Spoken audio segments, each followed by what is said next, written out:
Nagkakaida po tayo ng kamating kahoy. Gagawin nating suman.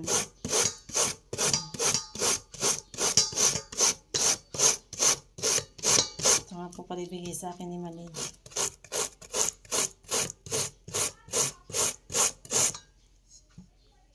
Ito po nating yadyadin.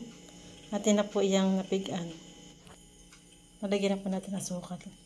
Yan nga po pala ay 6 na cups. Lalagyan din po natin ng asukal. 3 cups po na asukal na brown. Yan, nalagyan na po natin ng asukal. At haluin na po natin.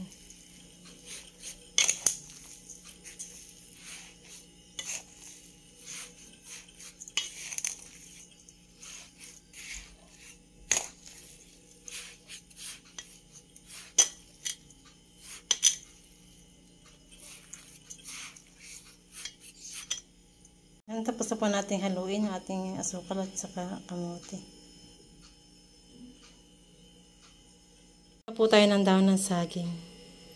Pagkatapos na po nating laibin ito sa apoy ay ating pupunasan ng malinis na damit. Yan, naglalaib na po tayo ng daon ng saging. Ito yung ating pagbabalutan. Yan, pinupunasan na po natin yung daon ng saging. Tapos na po nating ilaib iyan. Kaya ating pupunasan na.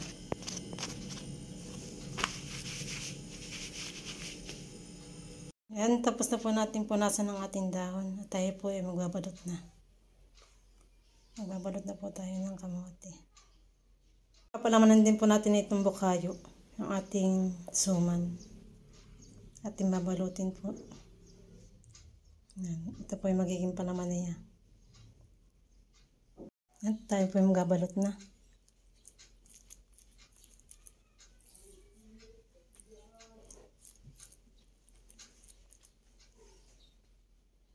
Nalagyan po natin ng palaman. Ito po yung ating bukayo. Naluto ko na po pala ito. Hindi ko na po naipakita pagluluto.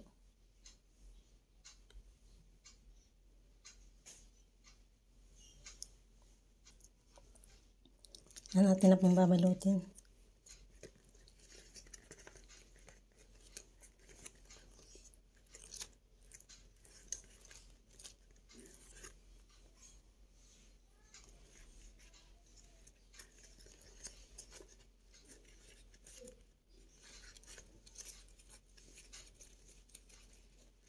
Yan, babalutin na po natin.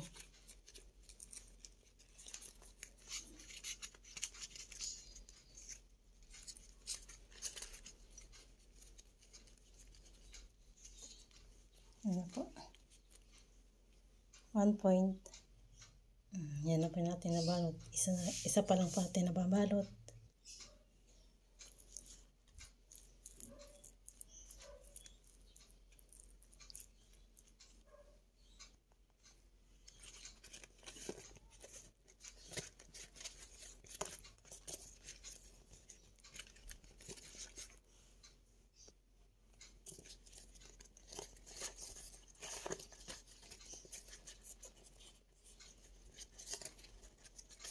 Huwag na po ulit binabalot.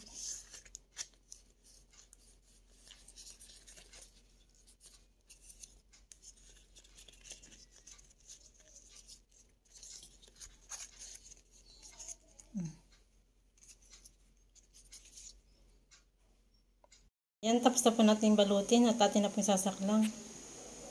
Check na po natin yung pinapakulo natin tubig kung nakulo na. Ayan, at kumukulo na rin po yung ating tubig at isasaklang na po natin. Nakasaklang na po natin yung ating suman. Antayin lang po natin ito maluto. After 30 minutes ay luto na po ito. Tatakpan na po natin. Titingnan na po natin yung ating suman na niluluto. Check po tayo ng isa kung luto na. Ngayon at atin na pong titingnan kung luto ng ating suman. Ayan.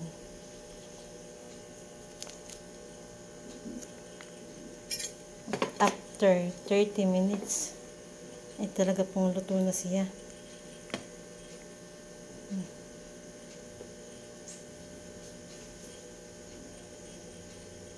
Luto na po.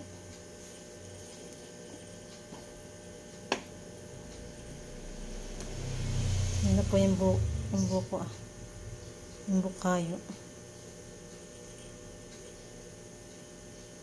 Ating pong bukayong palaman. Ito na po. Wow, maganda pagkakakulay ng ating suman. Titikman po natin kung anong lasa.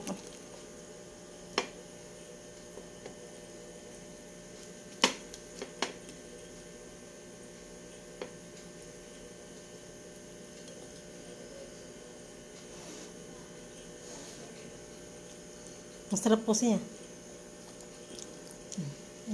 Maganda din po ang kulay niya. Kakakulay. Yan po at aahoyin na po natin at yan po ay luto na ang ating pong suman.